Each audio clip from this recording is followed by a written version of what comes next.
days, counterclockwise on days of east wind. None of this is written. No elder explains. But it repeats with absolute consistency across bodies, seasons, generations. This is not random. This is curriculum.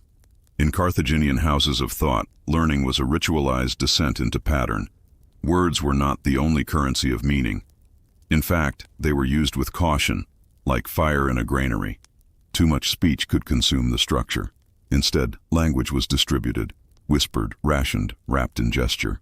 And the gestures had grammar. A bowed head at the third hour meant agreement. A bowed head at the sixth meant mourning. To scratch one's palm during discourse was to signal a fracture in logic. To fold one's robe not once but twice over the knee was a silent rejection of the conclusion. Each movement was layered, codified, not in ink but in repetition. You learned not by understanding, but by absorbing. Your body was your text. There was no central priest of this knowledge, no philosopher king, only layers of hierarchy, marked not by speech but by proximity to the center.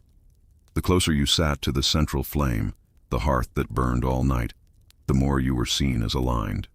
Not more intelligent, not more powerful, just more tuned, like an instrument vibrating closer to truth.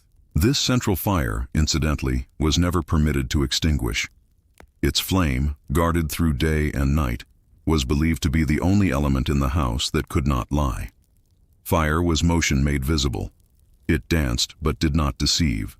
In ritual, its behavior was studied. If it flared too high during a reading, the text was set aside.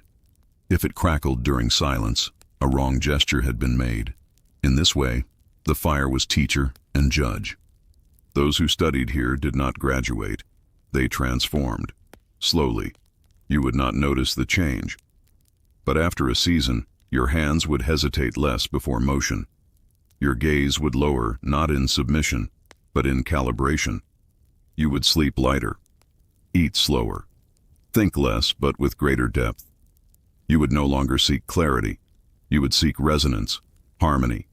You would stop asking if something was true and begin asking where it fit. And this